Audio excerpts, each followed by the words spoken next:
Coucou tout le monde, je vous souhaite la bienvenue dans mon univers. Alors aujourd'hui j'ai décidé de vous présenter un tag que j'ai vu ce matin. J'avais un petit peu de temps, alors je me suis dit que j'allais le préparer. Donc c'était sur la chaîne de Yena Soul Shadow Museum qui s'appelle Hidden Gems Club. Donc les trésors cachés de nos collections. Je vais vous présenter les 20 jeux que j'ai sélectionnés. En fait j'en ai sélectionné 21 parce qu'il y avait une catégorie où j'en avais 2. Je vais essayer de ne pas être trop longue parce que c'est un tag avec 20 jeux. Je vais faire au mieux. Donc on va commencer tout de suite. Alors le premier c'est le Plot Twist, un tarot qui m'a déçu au début mais qui m'a surprise avec le temps. Alors là j'ai choisi le Live It the Ghost Tarot. Et alors c'est toutes ces couleurs là, c'est les couleurs que j'aime, donc du violet, du rose, du bleu. Et en fait c'est un tarot dont les majeures sont très intéressantes et les mineures un peu moins. Alors voilà les majeures. Non, ça c'est pas les majeures. Bon, je l'ai pas mis dans l'ordre. En tout cas c'était la lune. C'était un tarot qui m'avait beaucoup plu. Et quand je l'ai reçu, je l'ai trouvé un peu...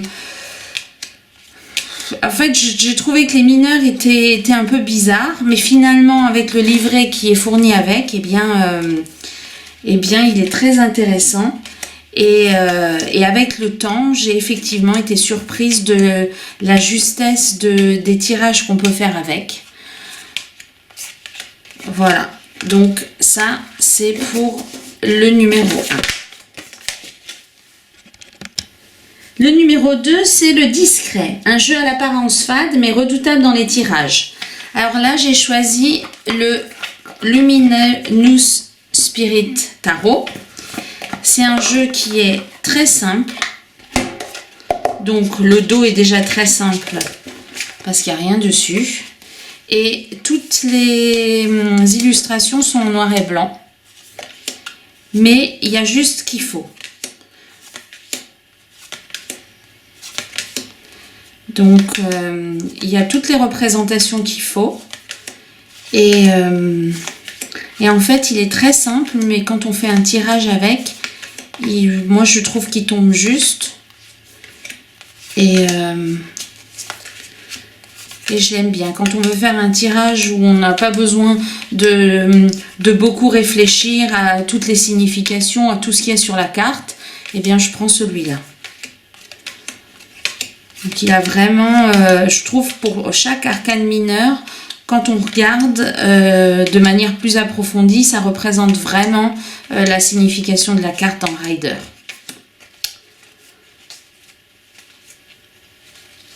Voilà, donc pour le jeu numéro 2. Ensuite, le numéro 3, c'est Tardif, un tarot que j'ai mis une éternité intégrée dans ma collection, donc c'est là où j'en ai 2. Il y a le El Goliath Tarot, la seconde édition. J'ai vu que la troisième venait de sortir plutôt en format habituel, enfin une boîte, pas une boîte aussi complexe que celle-là. Alors là, j'avais parce que je trouvais que avec les frais de port, il était quand même très onéreux. Et donc j'avais attendu qu'il y ait une promo et j'avais acheté la seconde édition. Mais j'ai mis, je pense, 1 an à l'acheter. D'où le fait que je considère qu'il est tardif. D'ailleurs, je vous ai préparé une présentation de toutes les cartes parce que j'ai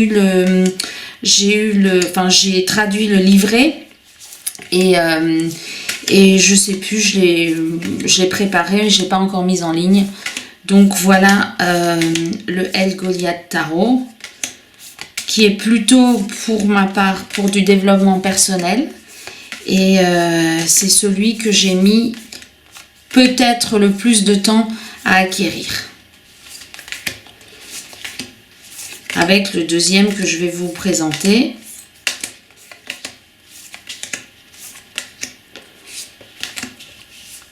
Voilà le El Goliath. Et ensuite, j'ai celui que j'ai mis aussi très longtemps à acquérir. C'est le Spacious Tarot, parce que lui aussi, j'étais pas encore assez avancée dans mon apprentissage du tarot. Et en fait, je comprenais pas vraiment que c'était un tarot où on était à la place du personnage. Enfin, si, je comprenais, mais j'arrivais pas à analyser, donc j'ai mis du temps à l'acquérir. Et j'ai pris des cartes supplémentaires, donc il y a les cartes des éléments, il y a les cartes des signes astrologiques, il y a un certain nombre de cartes supplémentaires. Donc ça, c'est quasiment que les cartes, voilà. Et quand on regarde, eh ben, je trouve qu'il est vraiment très pertinent.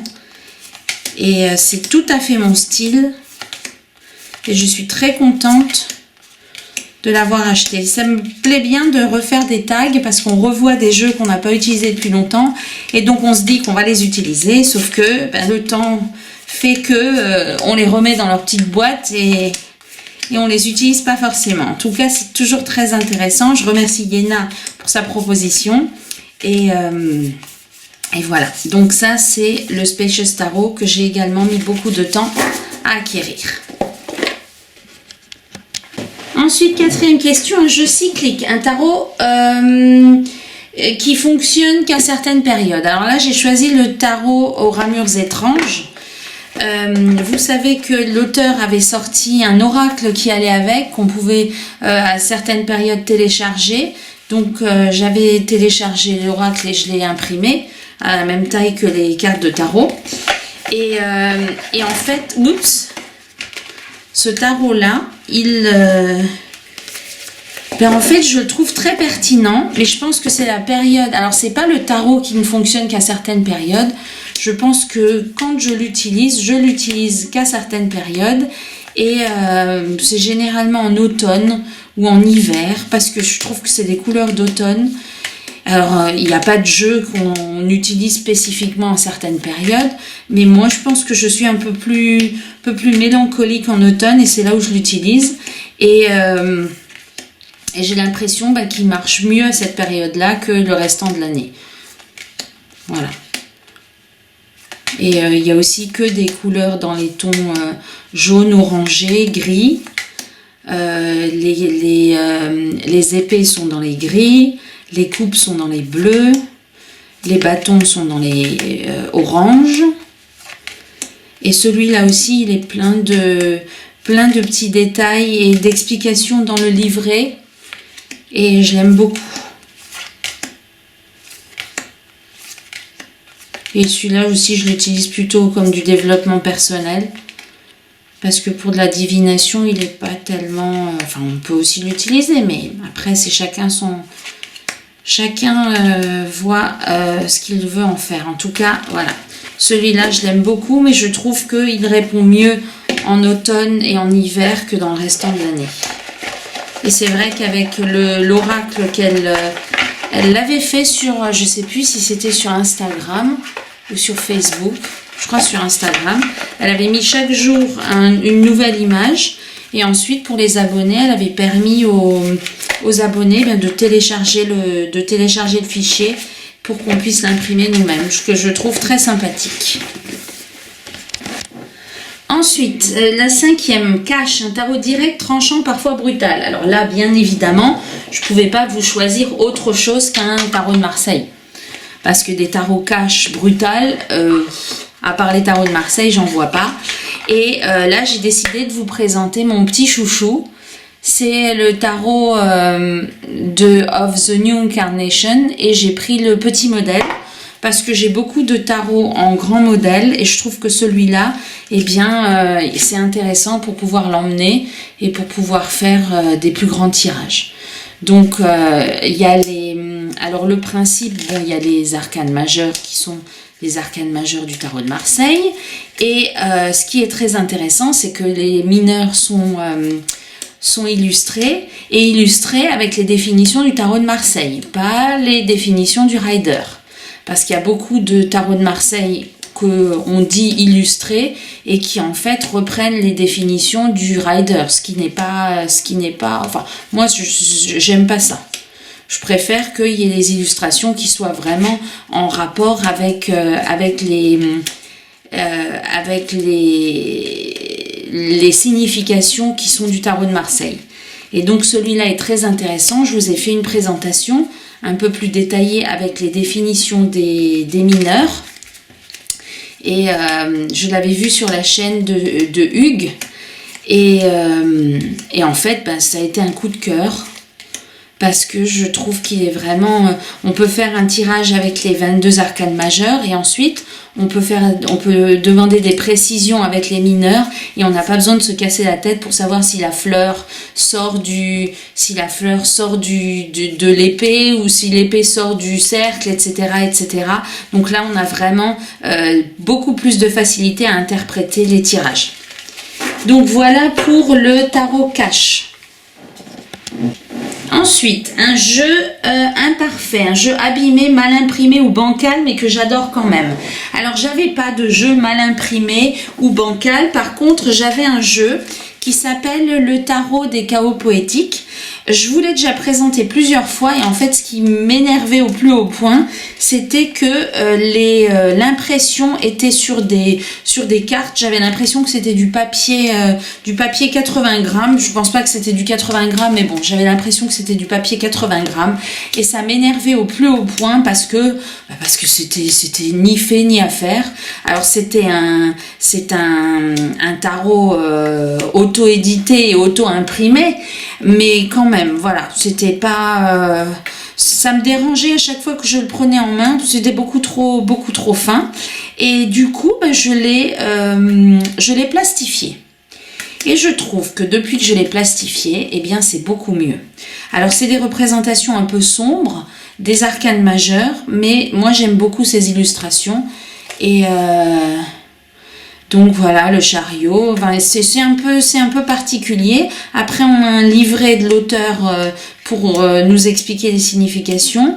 Et celui-là, j'arrive pas à m'en séparer. Il était vraiment pas de bonne qualité, mais je trouve que quand on le plastifie, eh bien, ça change tout un jeu. Donc voilà pour le tarot imparfait. Ensuite, le tarot sauvé, un tarot que j'ai failli vendre, mais heureusement pas. Alors, j'ai pas de tarot que j'ai failli vendre. Ceux que je veux vendre, moi je les vends. Et ceux que je veux pas vendre, je les vends pas. Après, je me suis demandé quel était le tarot qui m'avait déçu, mais qui ne ressemblait pas vraiment à un tarot et que j'aurais pu vendre. C'était le Beautiful Creature Tarot. Mais, donc, il est fait avec uniquement des représentations de personnages. Et donc, ça ne représente pas vraiment le tarot. Par contre, ce qui est sympa, c'est que sur chaque carte, il y a des mots-clés. Donc, je l'avais acheté au début, quand j'apprenais le tarot. Et je trouvais ça pratique d'avoir des mots-clés sur les cartes. Et finalement... eh bien, il y a un tirage dans le livret qui est sympa, un tirage relationnel. Donc, je l'utilise plutôt pour ces tirages relationnels, pas pour autre chose. Et avec les significations qui sont indiquées sur les cartes, je trouve qu'il est sympa au final. Donc voilà, c'est pas mon tarot préféré, mais si j'avais dû le vendre. Je pense qu'au final, je l'aurais peut-être regretté. Alors, je sais qu'il est sorti peu après en français. Bon, moi, j'avais encore la version anglaise. Mais voilà. Donc, et puis, j'aurais pu le mettre dans le tarot qui n'est pas mon style de jeu, mais qui me plaît quand même. Mais j'en ai trouvé un autre, vous verrez tout à l'heure. En tout cas, voilà. Un tarot que j'aurais pu vendre et que finalement je garde, eh bien, c'est celui-là. Voilà pour cette rubrique. Cette 8e question, ambivalent, un jeu que je trouve fascinant et insupportable à la fois. Alors là, j'ai pas eu vraiment d'idée, mais je pense que le tarot de Luz, et je crois qu'il est sorti, le tarot de lumière, je crois qu'il est sorti en français, je suis sûre qu'il est sorti en français, mais je me souviens plus du nom.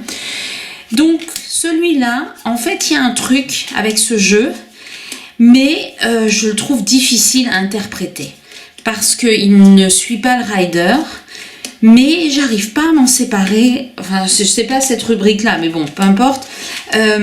voilà, je le trouve fascinant parce qu'il y a un truc, j'aime bien les couleurs, j'aime bien les représentations, mais je le trouve assez insupportable parce que je comprends pas toujours ce qu'il me dit, et ou bien je veux pas comprendre ce qu'il me dit parce qu'il est assez cash.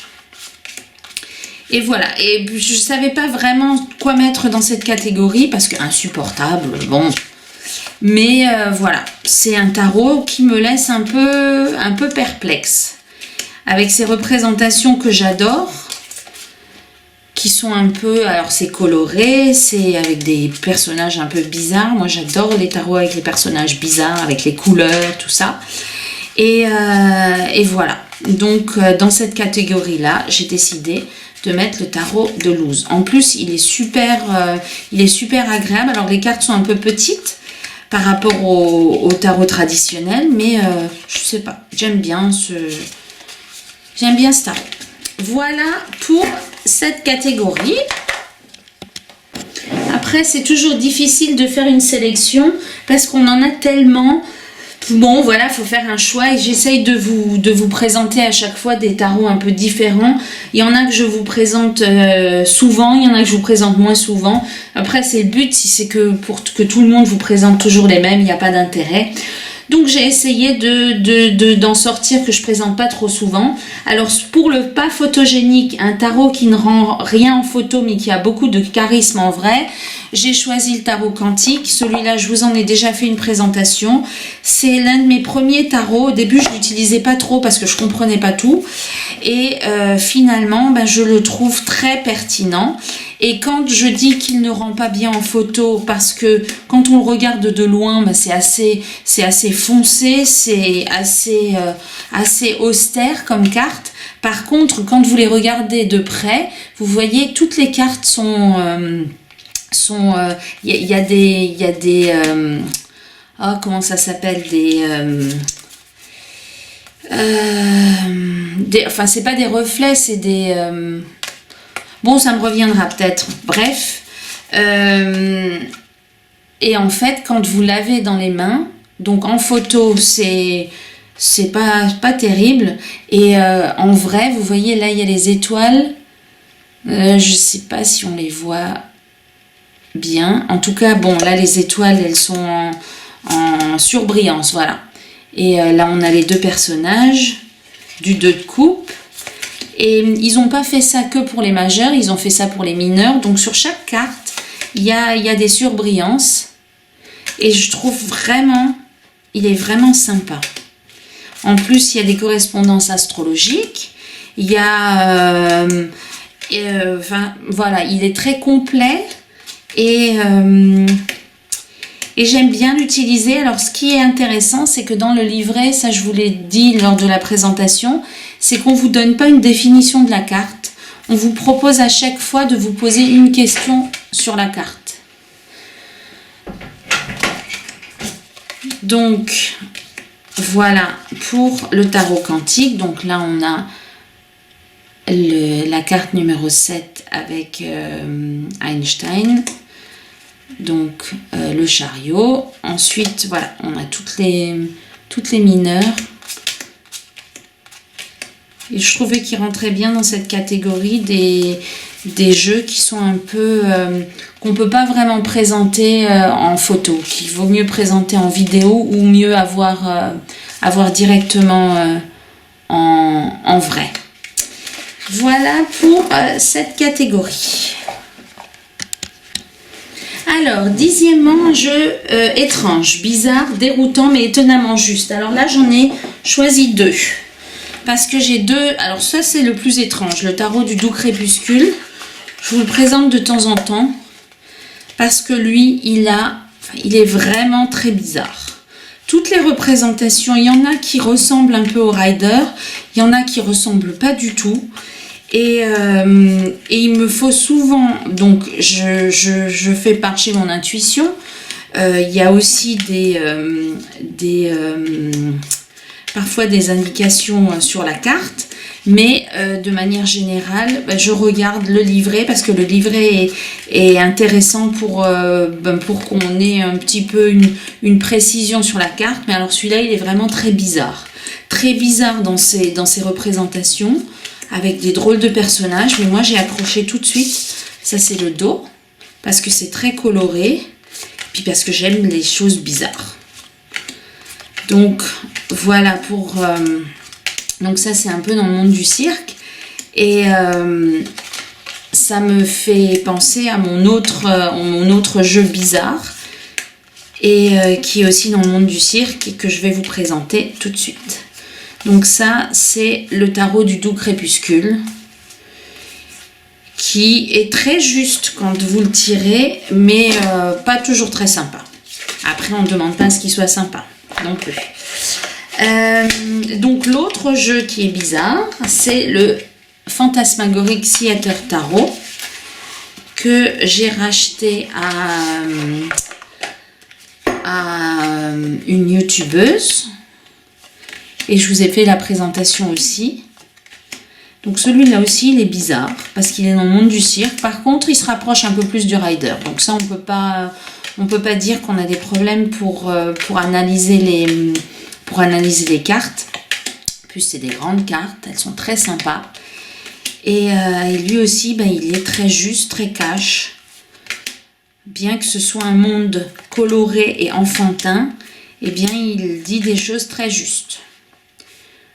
Voilà, donc de celui-là, je vous ai fait aussi une présentation détaillée avec les significations des cartes.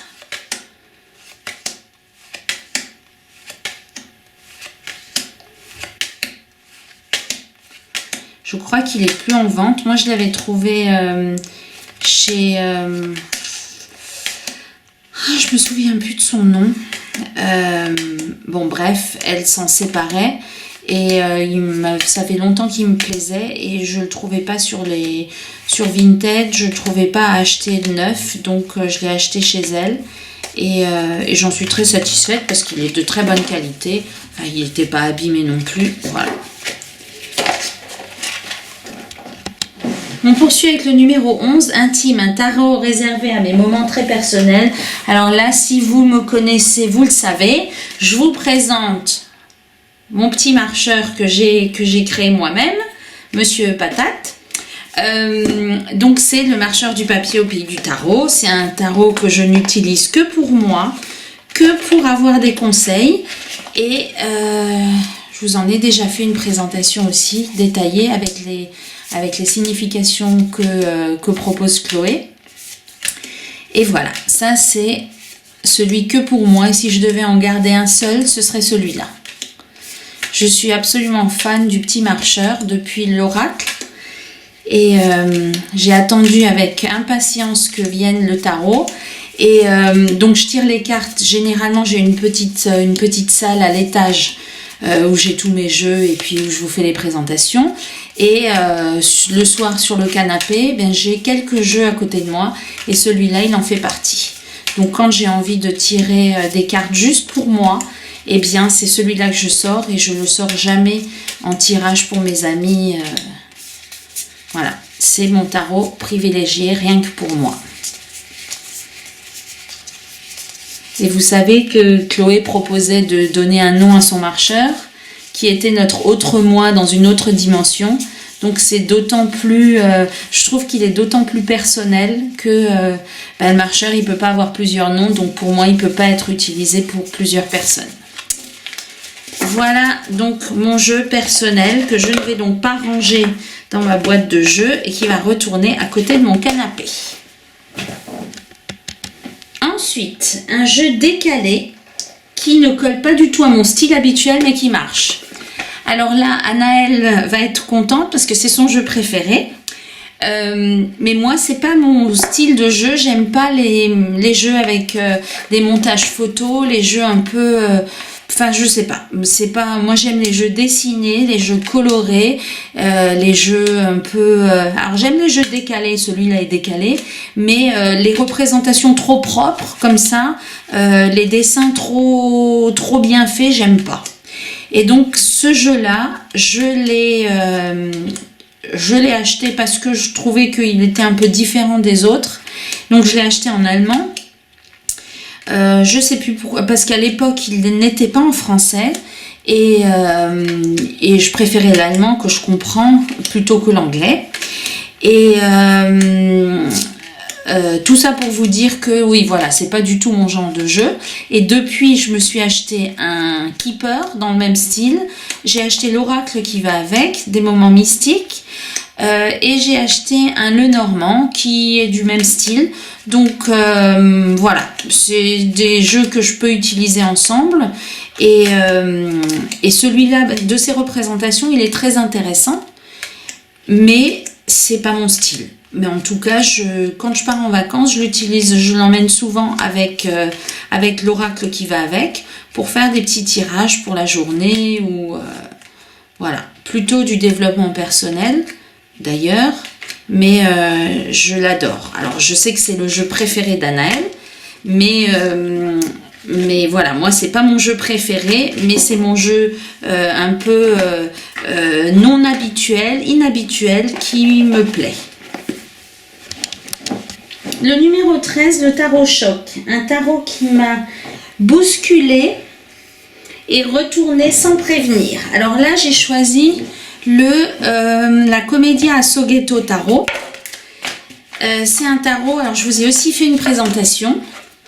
Donc celui-là, je l'avais acheté parce que vous savez, quand vous achetez sur certains sites et que vous payez les frais de port, ben on se dit parfois, on va encore en acheter un autre. Si déjà on paye les frais de port, on regarde un peu dans la collection ce qui était proposé. Et donc celui-là me plaisait bien. Mais quand je l'ai reçu et que j'en ai fait la présentation, je me suis aperçue que les dessins étaient vraiment, et les personnages, donc on a Harlequin et Colombine,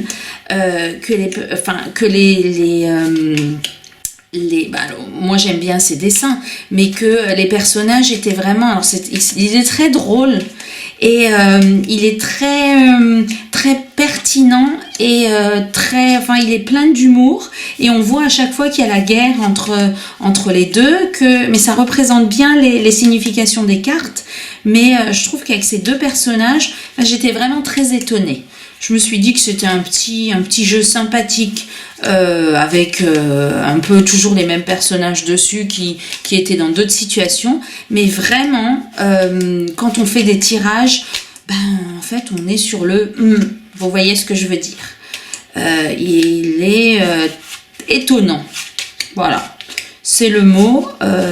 Il n'y paraît pas comme ça, mais vraiment, il est drôle, pertinent, et c'est vraiment quand j'ai vu la rubrique, c'est celui-là qui prenait le dessus et c'est celui-là que j'ai eu envie de vous présenter. Ensuite, le confidentiel, un jeu peu connu mais d'une richesse insoupçonnée. Alors quand je dis peu connu, je pense pas connu du tout. C'est le Bourafa Tarot.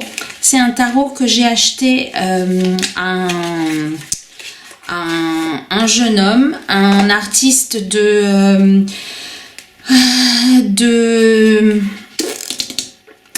ça va me revenir, bref.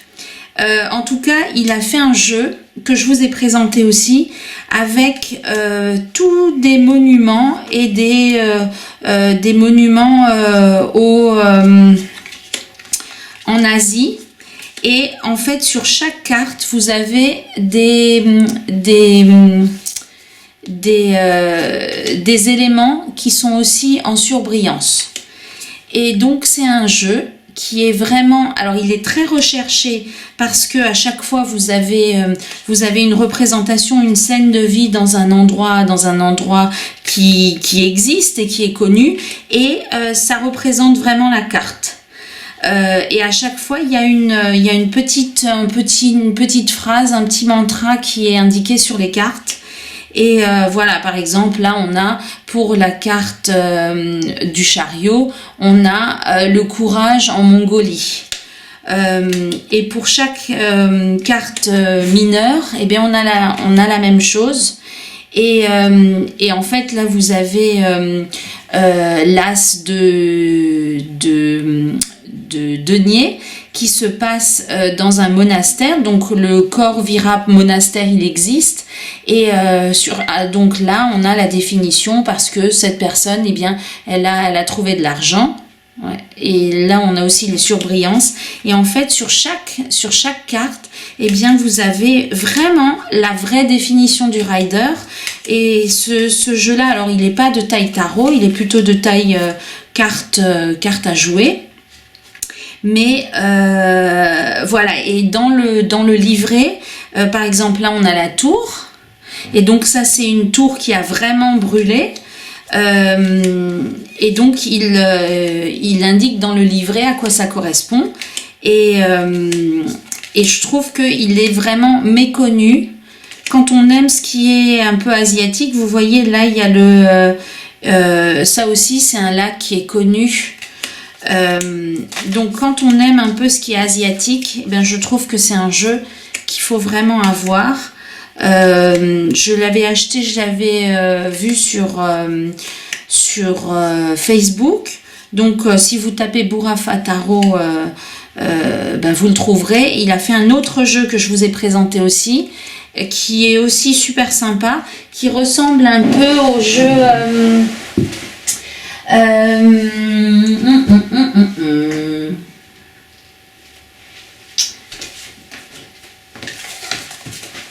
donc je vais vous le montrer. Donc ça, c'est le Bourrafa Tarot, mon jeu qui est méconnu et qui mériterait d'être plus connu parce qu'il est vraiment très sympa et il nous fait voyager. Et en fait, cet artiste avait présenté aussi le Bossa Tarot qui ressemble un peu au tarot, au Love. Alors attendez. Là, je ne l'ai pas sous la main. Ah si. Au Div to You Tarot. Celui-là ressemble un peu au Div to You. Voilà. Donc, pour cette catégorie. Bon, le Div to You Tarot, il est quand même spécifique pour les relations amoureuses. Et le Bossa Tarot, c'est plus, c'est un peu des illustrations un peu similaires, mais plus dans la vie de tous les jours, pas que en amour. On poursuit avec l'indispensable, le tarot acheté pour la collection devenu vital. Donc là, j'avais vu ce tarot sur les murmures de Sophie. Je vous en ai fait une présentation. Est-ce que je vous l'ai déjà faite? Je ne sais plus. J'avais préparé le livret, mais je crois que je n'ai pas encore eu le temps de l'enregistrer. Donc là, c'est un tarot que j'avais pris pour la collection parce que je le trouve absolument magnifique. Et finalement,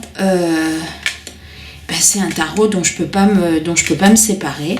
Alors il y a beaucoup de cartes parce qu'il y a des cartes principales et puis il y a des cartes additionnelles. Et j'aime beaucoup ce mélange de brun, de noir, de jaune.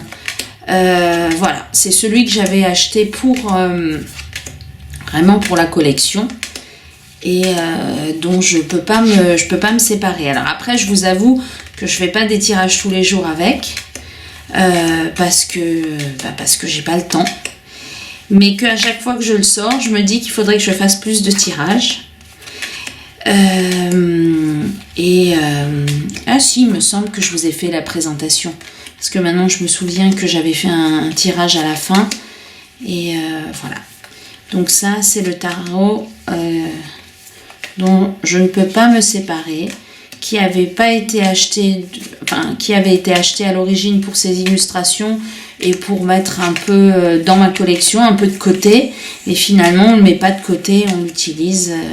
Donc ça, c'est les cartes supplémentaires.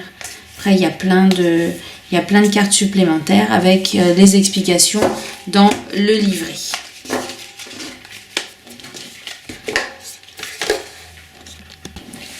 On poursuit avec la force tranquille, un jeu qui met du temps à parler mais qui est toujours juste. Là, j'ai choisi le Lighted Window Tarot. parce que là aussi je suis tombée sous le charme de ces illustrations toutes simples, toutes... après les mineurs ne sont pas illustrés, mais on arrive à comprendre le sens de la carte quand même parce qu'elles sont bien non illustrées. Voilà. En tout cas, voilà, c'est un tarot qu'il faut un peu apprivoiser parce que les mineurs ne sont pas illustrés et parce que les majeurs n'ont pas toujours les représentations traditionnelles qu'on connaît. Mais il est plein de surprises, plein de mystères et en fait, quand j'ai vu Force Tranquille, c'est exactement la représentation de ce tarot. Déjà, les couleurs sont très reposante et donc voilà, il met du temps, il faut faire plusieurs tirages, se laisser le temps de bien s'imprégner des représentations, mais au final il est toujours très intéressant. Donc voilà pour le tarot avec une force tranquille. Il est tranquille comme ses illustrations.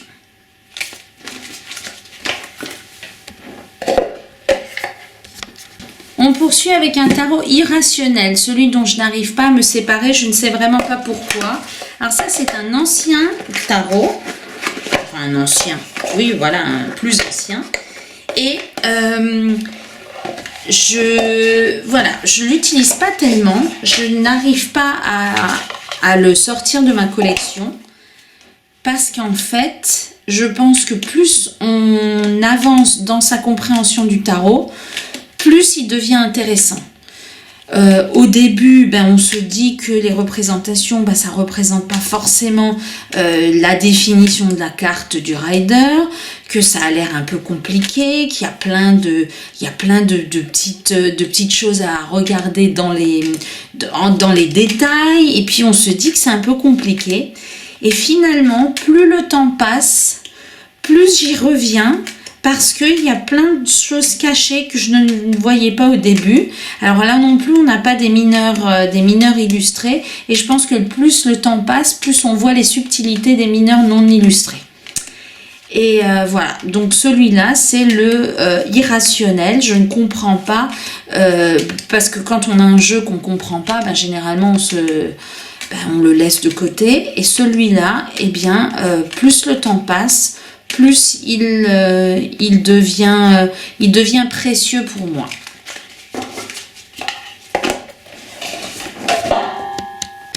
Le jeu mystère, le 18.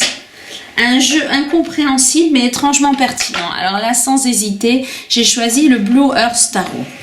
C'est un jeu où je ne comprends rien du tout. Il n'y a pas de livret explicatif. Il n'y a rien du tout et il est tout bleu. Mais il y a un truc. Bon, après, voilà, le 2 de Pentacle, on arrive quand même à savoir à peu près ce qu'il en est.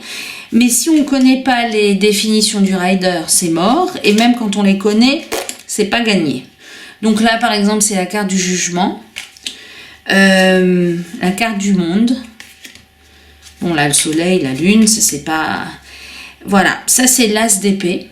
Donc on voit qu'on est dans l'élément air, mais il n'y a pas d'épée, il n'y a pas de clarté, il n'y a rien.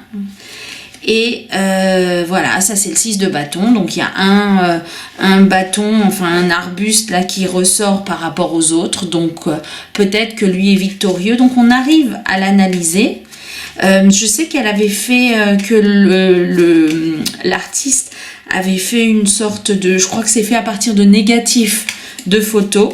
Certaines cartes sans un nom, mais je me souviens plus lequel. En tout cas, voilà, c'est un jeu incompréhensible, mais quand on tire les cartes avec, on arrive quand même à comprendre le message. Et donc je me suis dit que j'allais le mettre dans cette catégorie là parce que il y a un truc avec ce jeu, alors qu'il est tout bleu, qui représente rien à part des bâtons et des gouttes, mais voilà, il y a des choses qui ne s'expliquent pas. Donc le jeu incompréhensible qui est finalement très pertinent, c'est le Blue Earth Tarot. L'avant-dernier, c'est un jeu touchant, un tarot discret mais profondément émouvant. Alors là, j'ai choisi le K-Love Tarot. Donc celui-là aussi, il a des représentations. Alors c'est toutes les représentations sont des tableaux. Et moi j'adore les représentations en tableau. Là encore, c'est pas très, ça ne suit pas le rider.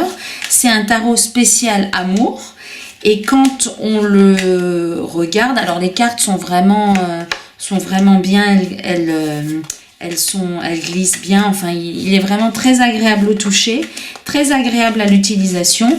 Il est spécifique pour l'amour, mais il faut vraiment se laisser porter par les illustrations, parce que si on essaye de chercher une explication ou quelque chose, ben on la trouve pas. Vraiment, ça ressemble pas du tout à une roue de fortune. Bon, ça c'est la mort. Le 4 de bâton, on peut essayer de chercher.